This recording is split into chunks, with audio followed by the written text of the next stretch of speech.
This is Kehonani Lii-Namuliwai, and this is my 100th attempt to make this video. And my ethical dilemma is on chapter 5, pandering to upper middle class families. My daughter's in the background making faces. Okay, so to begin this presentation, I'd like to go over some keywords, some key terms that were mentioned over the course of the reading. And the first being pandering. Of course, it's in the subtitle of this presentation, so I feel like we have to be a little bit familiar with the term and what it means. And it means to provide gratification for others' desires. And in chapter 5, what we're being told is that there is pandering going on, that catering to the upper middle class, those higher on the socioeconomic ladder, because we need their resources, their influence to provide for higher quality schools within the Boston public school system as it pertains to home-based plans. Hypersegregation is mentioned several times throughout the reading, and it's a form of racial segregation that consists of the geographical grouping of racial groups. And I think systemic discrimination was mentioned once or twice in the reading, I believe, and it kind of goes hand in hand with the other. Recalcitrant was mentioned once, but the reason why I have it listed here is because it's important. So it means not responsive to treatment, difficult to manage or operate. So Jennifer M. Morton, from her perspective, the perspectives of those upper middle class privileged families, their perspectives can be manipulated and persuaded to believe in the collective rather than the individual and their self-interest, that indeed their self-interest can provide for the collective and be advantageous for those of low income status, right? And then gentrification is the process of renovating and improving a house or district so that it conforms to middle class taste. These two key terms were mentioned on page 146, and formal equality is a belief that for fairness, people must be consistently or equally treated at all times. However, this concept kind of doesn't have any room for, it doesn't consider that there is a majority or a minority. Substantive equality goes beyond the basics of recognizing the equality of everyone and identifies differences among groups of people with the long-term goal of understanding, a greater understanding. So what's the issue? So in the first few pages, we're kind of introduced to the lottery system that they have going on in Boston and how it's not given a balance of opportunities to both those of impoverished families and those of higher income. So the higher income middle class sector, they're provided with more options, more seats available in the schools within their basket, because we're trying to retain them. We need their resources. We need their influence, right, to provide for higher quality schools. So it's an inequitable assignment of schools.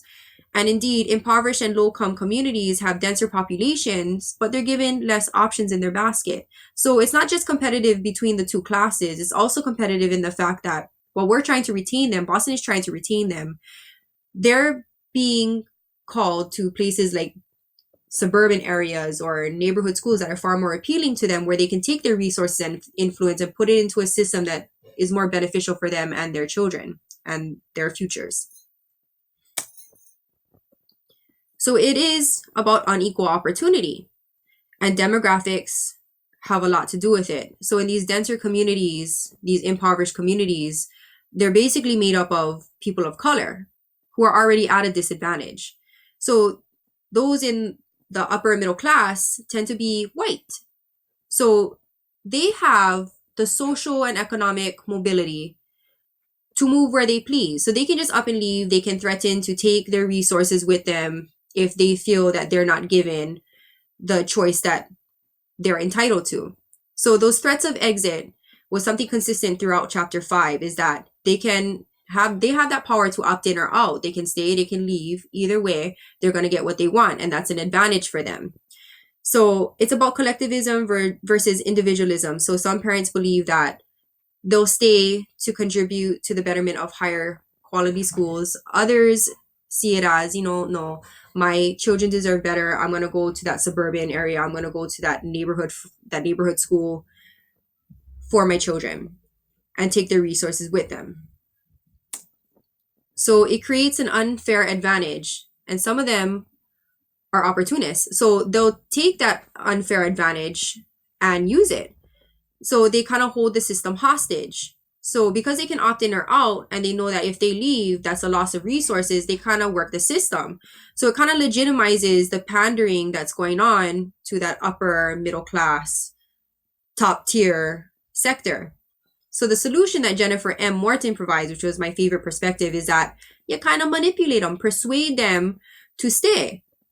And it's about inculcation. She calls it cultivating parental attitudes. I see it as a manipulation. You're trying to manipulate them into believing that they're working in their favor, but it's also benefiting what we want. We want better schools, we want higher quality schools, because the idea in another perspective was that high poverty schools means low quality schools, and that's not what these parents want. They want high quality schools. So it's that repetition through education that supports ideas of economic, cultural, and social growth. That way they benefit, everybody benefits. So it's seen as a short-term solution kind of argument. Like there's no real long-term solution. And how they kind of determine or define what a good school is through assessments. And we learned about assessments, a few weeks back. And it's an inaccurate determinant of efficacy. And that's the power to produce an effect. And the desired effect here is higher quality schools. They want higher quality schools, but that power comes from those wealthier parents who have the necessary resources to contribute to that economic and social mobility, right? The economic growth and social mobility, because they can move wherever they want. It's those who are underprivileged that can't. They can, but they can't go where they want. They can only go to another impoverished community. So it kind of perpetuates and amplifies racial and cultural disparities by catering to white middle class families. Instead of focusing on growth, they focus on immediate short-term results. So the unintended consequences here, while maintaining this upper middle class in these communities, they raise property value, right? The housing market goes up.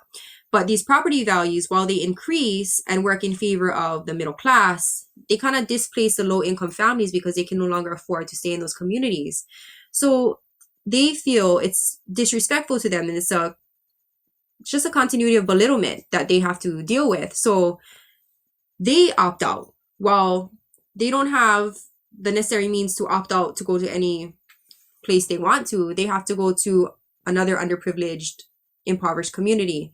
So pandering causes low-income families to exit because despite a wealthy family's ability to have more mobility, low-income families can still exit. They just can't go wherever they want. But they're not going to sit there and take the disrespect. So my whole thing is it should just be equal across the board. But instead, we pay too much attention to the favored few, and we don't want to offend them. But it shouldn't be that way, because while we're catering to them, we're excluding a whole nother group, and that's just not right. Okay, mahalo, I Paul. Hopefully it wasn't too long. Ahuyo.